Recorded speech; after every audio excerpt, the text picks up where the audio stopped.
Hi, welcome to Mrithika channel. எல்லாரும் எப்படி இருக்கீங்க? நாங்க ரொம்ப நல்லா இருக்கோங்க. இன்னைக்கு வந்து என்னோட மார்னிங் ரொட்டீன் தான் பார்க்க போறோம். எந்திரிச்சோனே போயிட்டு வாசல்ல தண்ணி தெளிச்சு கோலம் போட்டு விளக்கு ஏத்திட்டு வந்துட்டேன். அதுக்கப்புறம் வந்து பால் தான் காய்ச்சிருக்கேன். பக்கத்துல வந்து பசங்களுக்கு வந்து கஷாயம் வச்சிருக்கேன். இதுல என்னென்ன இருக்குன்னு எனக்கே தெரியல. வெத்தல ஒண்ணு இருக்கு. அதுக்கப்புறம் கற்பூரவள்ளி தழை இருக்கு. அப்புறம் வந்து துளசி இருக்கு. இன்னொன்னு இலை இன்னமும் இருக்கு. அது என்னன்னு எனக்கு தெரியல. அது பறிச்சுட்டு வந்தாங்க. அது வந்து கஷாயம் போட்டிருக்கேன். பால் வந்து ஆத்தி குடுத்துட்டு, அதுக்கப்புறம் வந்து ஒரு 5 நிமிஷம் கழிச்சு திரும்ப வந்து கஷாயம் குடுத்துருவேன். அவங்க குடிச்சுட்டு அதுக்கப்புறம் டிஃபன் சாப்பிட்டுட்டு ஸ்கூல் கிளம்பிடுவாங்க. விடியற்காலைல 4 மணிக்கு எந்திரிச்சா தான் வீட்ல இருக்கிற வேலையும் முடிக்க முடியும். அவங்களையும் வந்து ஸ்கூலுக்கு ரெடி பண்ண முடியும். 2 பேருக்கும் ஒரே டைமிங் தான். அதனால கொஞ்சம் சீக்கிரமா எந்திரிச்சா தான் வேலை முடியும். இந்த வேலைய முடிச்சுட்டு திரும்ப வந்து சமைக்கணும். அதுக்கு முன்னாடி வந்து சரி மிஷின்ல கொஞ்சம் துணி போட வேண்டிய வேலை இருக்கு. கிளம்புறதுக்கு முன்னாடி துணி போட்டுட்டுனா, அதுக்கப்புறம் எடுத்து வச்சுட்டு போயிடுவேன். உள்ளவே வந்து காய வச்சுப்பாங்க. அதுக்கப்புறம் அதெல்லாம் கொஞ்சம் பொறுமையா செஞ்சுக்கலாம்னு சொல்லிட்டு துணி தான் போட்டுட்ருக்கேன். ஃபர்ஸ்ட்டு வந்து ரோஷனோட ட்ரெஸ்ஸும், மித்தியோட ட்ரெஸ்ஸும் இருக்கு. அத போட்டுட்டு, அதுக்கப்புறம் வந்து நெக்ஸ்ட் வந்து இன்னொரு நாள் வந்து என்னோட ட்ரெஸ் போட்டுப்பேன். அதுக்கு அடுத்த நாள் வந்து அவங்களோடத போட்டுப்பேன். ஒவ்வொருத்தவங்களோட ட்ரெஸ்ஸா தான் போட முடியும். எல்லாரோட ட்ரெஸ்ஸும் போடுற அளவுக்கு டைம் இருக்காது. அதனால ஒவ்வொரு நாளா வந்து ஸ்கிப் பண்ணி போட்டுப்பேன். அப்படி இல்லன்னா வந்து அவங்க போட்டுப்பாங்க. இதுக்கு முன்னாடி வந்து செமி தான் வச்சிருந்தோம். ஆட்டோமேட்டிக் மிஷின் கிடையாது. நான் வந்து போயிட்டு ஷாப்ல எடுக்கும்போதே யோசிச்சேன். இந்த அளவுக்குலாம் எனக்கு தெரியாது. ஃபர்ஸ்ட்டு வந்து சொல்லிக் குடுக்கும்போதே நான் சொன்னேன், "ஃபர்ஸ்ட்டு அவங்களுக்கு சொல்லுங்க" அப்படின்ட்டு. அவரு என்ன பண்ணாரு, "வேணாம், வேணாம் நீயே கத்துக்கோ" அப்படின்னாரு. "ஃபர்ஸ்ட்டு நீ கத்துக்கோ. அதுக்கப்புறமா நான் உன்கிட்ட இருந்து நான் கத்துக்கிறேன்" அப்படின்னு சொல்லிட்டு. அப்பதான் நம்ம வந்து வெளியில வேலைக்கு போயிட்டாலும் சரி, வேற எங்கனா வெளில போயிட்டாலும் வந்து கொஞ்சம் ட்ரெஸ்ஸ போடுனா போட்டு விட்டுருவாரு. அதனால வந்து அவர் தான் இப்போ எனக்கு தெரியாது சுத்தமா. அவங்க தான் சொல்லிக் குடுப்பாங்க. இது எப்படி போடணும் என்னன்னு சொல்லிட்டு. அதே மாதிரியே தான் இப்போ போட்டுட்ருக்கேன். நெக்ஸ்ட்டு வந்து ட்ரெஸ்ஸு போடுறது அவங்க அதுக்கப்புறமா போட்டுக்கிறேன்னு சொல்லிட்டாங்க. நான் வந்து பால் காய்ச்சிருக்கேன். பால் காய்ச்சி முடிச்சுட்டு வந்து பாயாசத்துக்கு தான் ரெடி பண்ணியிருக்கேன். முன்னாடி வந்து பால் காய்ச்சி எடுத்து வச்சுட்டேன். அதுக்கப்புறம் வந்து சேப்பங்கிழங்கு வந்து காரக்குழம்பு வச்சுட்டு, ஒரு பக்கம் தண்ணி காய்ஞ்சிட்டு இருக்கு. இன்னொரு பக்கம் வந்து சாப்பாடு வச்சுட்டு இருக்கேன். இது வந்து சேமியா வந்து குட்டி குட்டியா இருக்கும். பாயாச சேமியானே ஒண்ணு இருக்கும். நீட்டா இருக்கிறதுல செஞ்சா கொஞ்சம் நல்லா இருக்காது. வழவழன்னு வரும். அதனால கொஞ்சம் குட்டியா இருக்கும். அந்த சேமியா நல்லாயிருக்கும். அத தான் போட்டிருக்கேன். ஜவ்வரிசியுமே வந்து கொஞ்சம் பெருசா இருக்கும். அது இல்ல.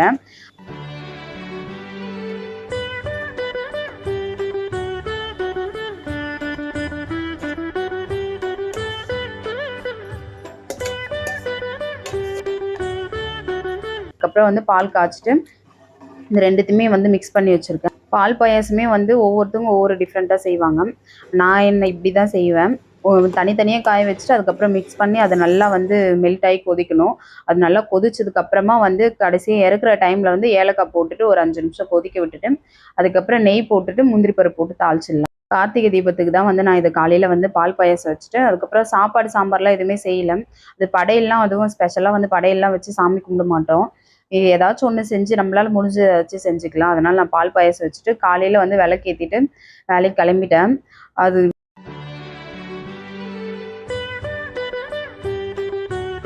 முந்திரி பருப்புலாம் போட்டு தாளிச்சுட்டு, அதுக்கப்புறம் ஈவினிங் வந்து விளக்கு ஏத்தும்போது, ஸ்வீட் தான் வந்து கடையில வாங்கிட்டு வந்து, சரி சும்மா வெறுமனே எப்படி வந்து விளக்கு ஏத்துறதுன்னு சொல்லிட்டு ஸ்வீட் வாங்கிட்டு வந்து வச்சுட்டு, வெத்தல பாக்கு, அதுக்கப்புறம் தேங்காய் வச்சு, அப்படியே சாமி கும்பிட்டுட்டு இருந்தோம். அதுக்கு முன்னாடி வந்து நான் கார்த்திகை தீபத்துக்கு வந்து காமிச்சிருந்தேன். ஷார்ட்ஸ்லயே வந்து பார்த்துருப்பீங்க.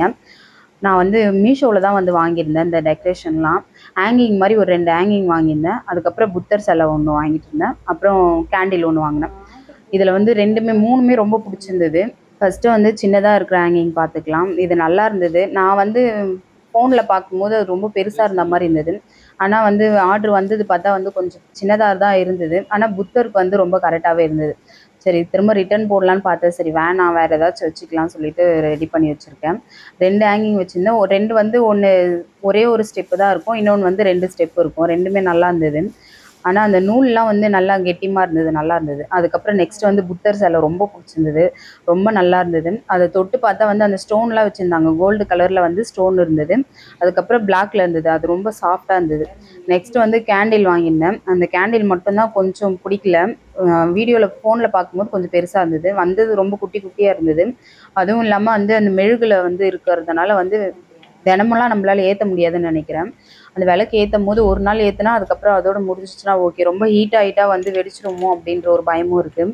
மீஷோல எப்போ ஆர்டர் போட்டாலும் வந்து நம்ம வந்து ஃபீட்பேக் பார்க்கணும். பார்த்துட்டு மட்டும் தான் ஆர்டர் போட முடியும். இல்ல நம்மளுக்கு புடிச்சிருந்ததுன்னு போட்டா அது வந்து நல்லா இருக்காது. ஆனா கம்மியா தான் இருக்கும். நம்ம பார்த்து எடுத்தா அது ரொம்ப நல்லாயிருக்கும். இல்லன்னா வந்து நல்லா இருக்காது. எனக்கு கேண்டில் வந்து கொஞ்சம் செட் ஆகல. மத்தது எல்லாமே ரொம்ப நல்லா இருந்தது. அதுதான் சரி நான் ஃபுல்லா வந்து டெக்கரேஷன் பண்ணலான்னு சொல்லிட்டு வச்சுட்டு இருந்தேன். நான் ஒன்றுத்துல வந்து புத்தர் வச்சுருக்கேன், இன்னொன்றுக்கு கீழே வந்து பாபா வச்சுருக்கேன். சும்மா இப்போதைக்கு வச்சுருக்கேன். நெக்ஸ்ட்டு வந்து செடி ஒன்று கேட்டிருக்கேன். வீட்டிலேயே வந்து மணி பிளான்ட் மாதிரி வச்சுக்கலாம் அப்படின்னு சொல்லிட்டு. கார்த்திகை தீபத்துக்கு வந்து சாமிலாம் ரொம்ப ஹாப்பியாக சாமி கும்பிட்டுட்டோம். லைட்லாம் ஆஃப் பண்ணிவிட்டு அதுக்கப்புறம் இப்படி தான் இருக்குது. லைட்லாம் ஆஃப் பண்ணிவிட்டு அந்த விளக்கு வெளிச்சம் ரொம்ப நல்லாயிருக்கு. இந்த வெளிச்சத்த வந்து பார்த்துட்டே இருக்கிறோம் போல இருக்கு. வருஷத்துல ஒரு டைம் வீட்ல எல்லா இடத்துலயுமே வந்து விளக்கேத்தி சாமி கும்பிடுவாங்க. வீட்ல வந்து சொந்த வீடு இருக்கிறவங்க மாடியில அந்த மாரிலாம் ஏத்துவாங்க. நம்மலாம் வந்து ரெண்டல் ஹவுஸ்ல தான் இருக்கோம். ஏத்தலாம் ஒண்ணும் பிரச்சனை இல்ல.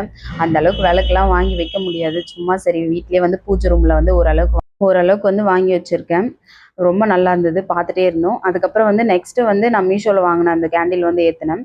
அது வந்து அந்த அளவுக்கு ஏத்துறதுக்கே கொஞ்சம் கஷ்டமா இருக்கு. அன்னைக்கு ஒரே நாள் ஏத்திட்டு இருந்தா கொஞ்சம் நல்லா இருந்திருக்கும்னு நெனைக்கிறேன். நெக்ஸ்ட் டே ஏத்தணுன்னும்போது சுத்தமா அந்த திரி எல்லாமே உள்ள போயிட்டு இருந்தது. அது வேணான்னு சொல்லிட்டு விட்டுட்டேன். அதுக்கப்புறம் சரி இன்னைக்கு ஒரு நாள் மட்டும் எப்படியாச்சும் ஏத்தலாம்னு சொல்லிட்டு செகண்ட் டேவும் ஏத்துனேன். கொஞ்ச நேரம் மட்டும் தான் எரிஞ்சது. அதுக்கப்புறம் எரியவே இல்ல. என்னுடைய வந்து மார்னிங் ரொட்டீன் வந்து இப்படி தான் போச்சு. காலையிலேருந்து இருக்கிற வேலையெல்லாம் முடிச்சுட்டு ஈவினிங் வந்து பூஜையும் பண்ணிட்டேன். எக்ஸ்ட்ரா இருக்கிற வேலை என்னன்னா வந்து பூஜை பண்ணது தான். மற்றபடி வந்து நார்மலாக இருக்கிற வேலையை முடிச்சாச்சு. காலையில் வந்து குழம்பு வச்சுருந்தேன். அதையே வச்சு தோசை வச்சு ஊற்றிக்கலாம்னு சொல்லிட்டு அப்படியே விட்டுட்டேன். எந்த சாமி கும்பிட்டாலும் சரி ஃபஸ்ட்டு பூஜை பண்ணுறோன்னும் போது நமக்கு தேவை என்னமோ அதை கண்டிப்பாக வேண்டிப்போம். நானும் வருஷமும் வேண்டிட்டு தான் இருக்கேன். கண்டிப்பாக ஒரு நாள் இல்லைனாலும் ஒரு நாள் நடக்குன்ற நம்பிக்கை இருக்குது. இந்த வருஷம் வந்து ரெண்டல் ஹவுஸில் வந்து விளக்கேத்துறோம். அடுத்த வருஷம் கார்த்திகை தீபத்துக்குள்ளவாச்சும் வந்து நம்மளுக்குன்னு சொந்தமாக ஒரு வீடோ இடமோ வாங்கி அதில் வீடு கட்டி அதில் வந்து விளக்கேற்றணுன்ற ஆசை இருக்குது. எல்லாருக்குமே இருக்கும்னு நினைக்கிறேன். நம்மலாம் எப்படி தெரியுமா வந்து ஜென்ஸை விட நம்ம வந்து கொஞ்சம் பிடிவாதம் அதிகமாக இருக்கும். நினச்சதை வந்து முடிக்கணுன்ற அந்த மைண்ட் செட்லேயே இருக்கும். கண்டிப்பாக வந்து அதே மாதிரி தான் நானும் இருக்கேன். அவங்களுக்கெல்லாம் பெருசாக வந்து அந்தளவுக்கு இன்ட்ரெஸ்ட் இல்லை. இடம் வாங்கணும், வீடு வாங்கணும். ஆனால் எனக்கு ரொம்ப ஆசை இருக்குது. கண்டிப்பாக வாங்கணும். இப்படியே வந்து நம்ம வேலை செஞ்சுட்டே இருக்க முடியாது. நமக்குன்னு ஏதாச்சும் ஒன்று இருக்கணுன்றதை நான் அதிகமாக யோசிப்பேன். என்னைக்காச்சும் ஒரு நாள் நடக்கும்.